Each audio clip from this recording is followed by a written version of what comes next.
जय श्री महाकाल। देखिए, मैं आपको कुछ गृहस्थ जीवन के लिए कुछ उपयोगी बातें हैं वो मैं बताने जा रहा हूँ। देखिए, छोटे मुंह बड़ी बात हो जाएगी। मैं अभी गृहस्थ में आया नहीं हूँ, पर शास्त्रों को पढ़ के मुझे जो लगा वह मैं आपको बता रहा हूँ। उन चीज़ों का आपको ध्यान रखना है।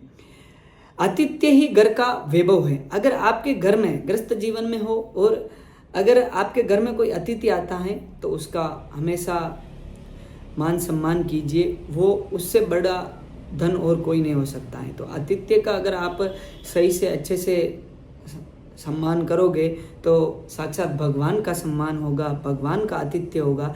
ऐसा अपन को जीवन में गृहस्थ जीवन के लिए अतिथि का हमेशा सम्मान करना चाहिए। प्रेम ही घर की प्रतिष्ठा है। हमेशा पति पत्नी को हमेशा प्रेम से रहना चाहिए। कुछ भी बात हो गई हो तो दोनों को समझकर रहना चाहिए। अगर एक का अधिक गुस्सा हो तो दूसरे को शांत रह जाना चाहिए। तो गुस्सा, क्योंकि क्रोध एक ऐसी चीज़ है वो कुछ समय के लिए ही होता है, कुछ क्षण के लिए। तो इसीलिए उस चीज़ का खास तौर पर ध्यान रखना चाहिए कि जब क्रोध हो तो उस समय अपन को मौन रहना ही सबसे सर्वश्रेष्ठ है। तो अगर आपको भी अगर कई बार गुस्सा अधिक आ जाए तो आप मौन रह जाइए उस समय, क्योंकि वो और प्रेम से रहिए। प्रेम ही घर की प्रतिष्ठा है, इसलिए इस चीज़ का ध्यान रखिएगा। व्यवस्था ही घर की शोभा है। अगर व्यवस्था ही घर की शोभा कैसे हो गई?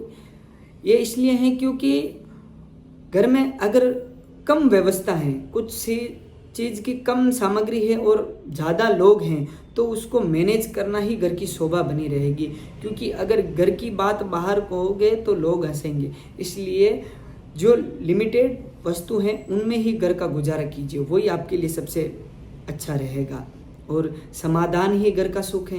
अगर किसी भी चीज़ का अगर कोई लड़ाई झगड़ा हो जाता है तो उसका समाधान करने का प्रयास कीजिए। अगर पैसे कम हैं तो ऐसा नहीं है कि हर समय दुखी में व्यतीत कीजिए, क्योंकि प्रभु हमेशा कुछ न कुछ चीज़ अच्छे समय में आपको देगा, पर समय का इंतज़ार तो आपको करना ही पड़ेगा। इसलिए हर चीज़ का ऐसा नहीं है कि इस चीज़ को छोड़ दें, कहीं हो गया है तो उसको छोड़ दें, ऐसा नहीं है। उसका समाधान कीजिए। कोई दुख आया है तो उसको निश्चिंत तौर पर बैठ करके शांत मन से उसका समाधान कीजिए। वही घर का सुख है, उससे बड़ा कोई सुख नहीं है। क्या सदाचार ही घर का सुवास है। सदाचार यानी कि सुवास कैसे हो गया कि सदाचार अपन को जो व्यक्तित्व होता है उस व्यक्तित्व का सुवास कैसे होता है कि व्यक्तित्व का सदाचार, कोई आया मान सम्मान आदर संस्कार वो देना ही मतलब व्यक्तित्व का सुवास बताया गया है। तो उस चीज़ का ध्यान रखिएगा आप। ऐसे घर में सदा प्रभु का वास होता है, तो इस चीज़ का ध्यान रखना है। क्योंकि अगर इन बातों को आप ध्यान रखोगे तो निश्चित तौर पर आपके घर में बाबा महाकाल श्री हरि विराजमान होंगे। ऋण हो ऐसा खर्च मत करो। अगर आपके घर में ऋण ज़्यादा है तो खर्च पर नियंत्रण करो। ये गृहस्थ जीवन के लिए सबसे बड़ी बात है।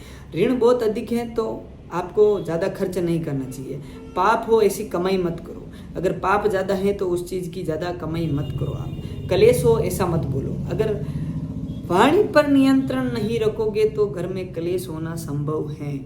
कई बार ऐसी परिस्थितियाँ बन जाती हैं, वहाँ अपन को मौन रहना ही सबसे बेस्ट है। तो कुछ शब्द ऐसे हैं उनको सोच समझ करके ही बोलना चाहिए, कि ऐसा नहीं है कि ये शब्द बोल रहे हैं तो कहीं अपन की लड़ाई हिंसा ना हो जाए। इसलिए इस चीज़ का खास तौर पर ध्यान रखना चाहिए।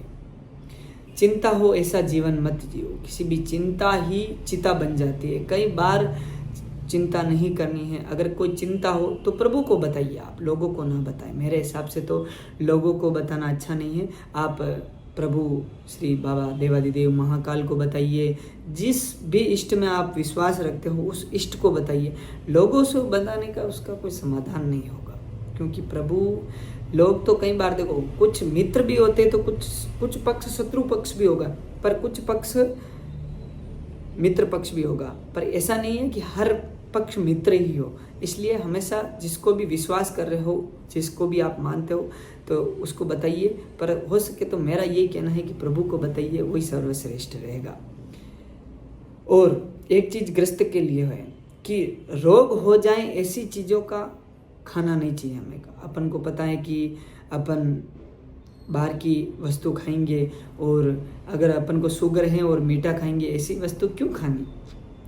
क्योंकि ऐसी चीज़ों का त्याग करना ही सर्वप्रिय है। तो इसलिए इन चीज़ों का ध्यान रखिए, जीवन में उतारिए, तो आपका गृहस्थ जीवन बहुत अच्छा चलेगा। सबसे मेरा गृहस्थ जीवन के लिए इम्पोर्टेंट बात यही है, गृहस्थ जीवन में रहकर आप प्रभु का नाम स्मरण कीजिए, भक्ति कीजिए। गृहस्थ जीवन से बढ़कर कोई भक्ति शास्त्रों के अंदर नहीं बताई गई है। तो इसलिए गृहस्थ जीवन में रहिए और आनंद कीजिए। बाबा महाकाल आपको अच्छा स्वस्थ रखेंगे, यही मेरी कामना है। एंजॉय कीजिए अपने गृहस्थ जीवन को।